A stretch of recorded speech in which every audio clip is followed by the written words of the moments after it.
To make a good computer case, you just need to do a reasonably good job at meeting the essential requirements of a case.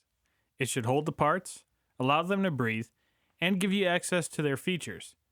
To make a great computer case, you need to do all this with some extra style, do it better, or do it in a new way, and do it without adding new problems to solve. The Tower 200 is a pretty great case as far as MATX cases go.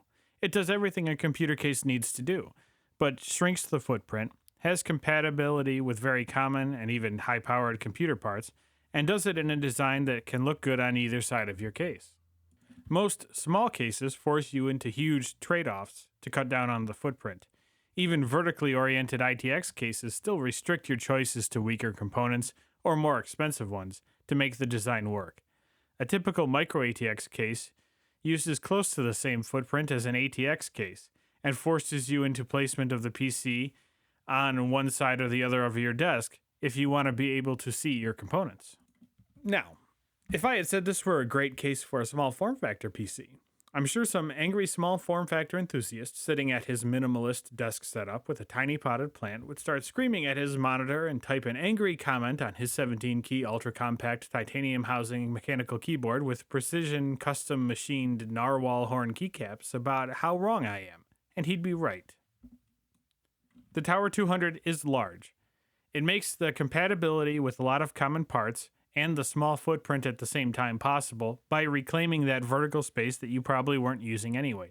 And it reclaims quite a lot of it compared to some of the ITX case vertical-oriented cases that you've seen. While that 20-liter limit criterion the community imposes on small form factor PCs, or at least identifying them, is somewhat arbitrary, it's equal parts sensible. At some point, a computer stops being small form factor, and this one left small form factor way behind. I'll get to nitpicking some problems with this case later, but the reason I said pretty great before about this case is because Thermaltake engineered a problem into this case. If you have a PCIe slot in the fourth position on your motherboard, you're going to have a hard time making use of it. The ports on the back are mostly blocked off. You might be able to do some creative routing with 90-degree cables to make something like a capture card work, but I haven't been able to test that, so if you do, please leave some comments and let us know how it goes. For people with larger than 3-slot GPUs, this isn't going to matter, and it's not a huge deal. I was able to get the wires for a wireless antenna through the little pass-through in this cutout here.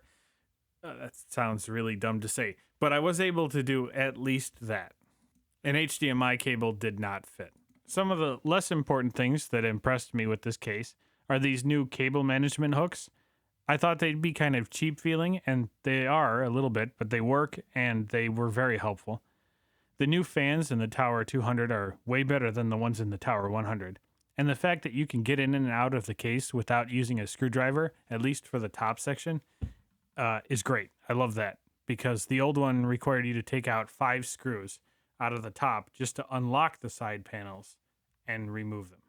Some minor disappointments I had were minor color mismatches, but that happens a lot on white computer cases, and I stopped noticing it after about 5 minutes.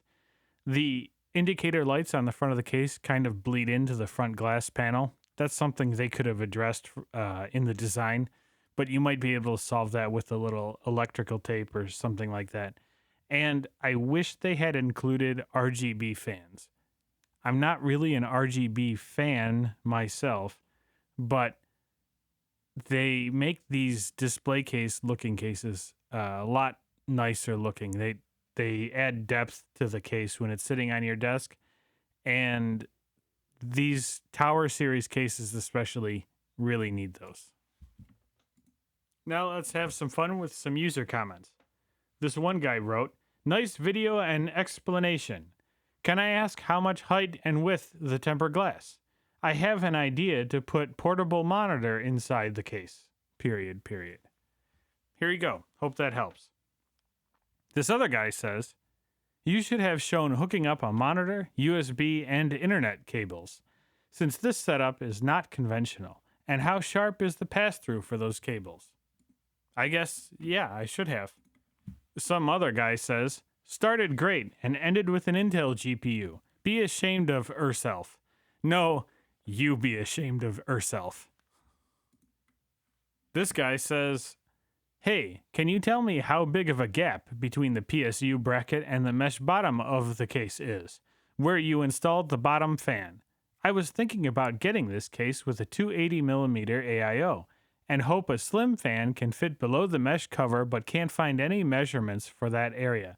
I actually took a video of that and somehow lost the file, but it would barely fit anything above a power supply, and you're not going to be able to get in there to tighten the screws, especially since you need a certain kind of screw. It doesn't take normal fan screws to install it. If you do manage to do it, please leave a comment and let us know.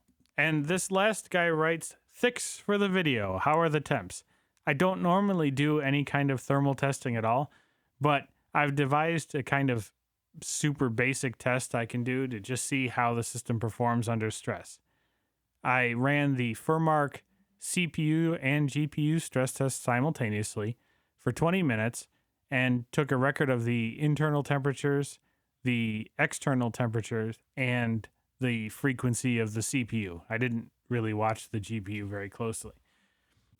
It maintained full clocks and pushed right up against that 95-degree limit on the CPU. So I'd say that's pretty good. That's all for now. Thanks for watching.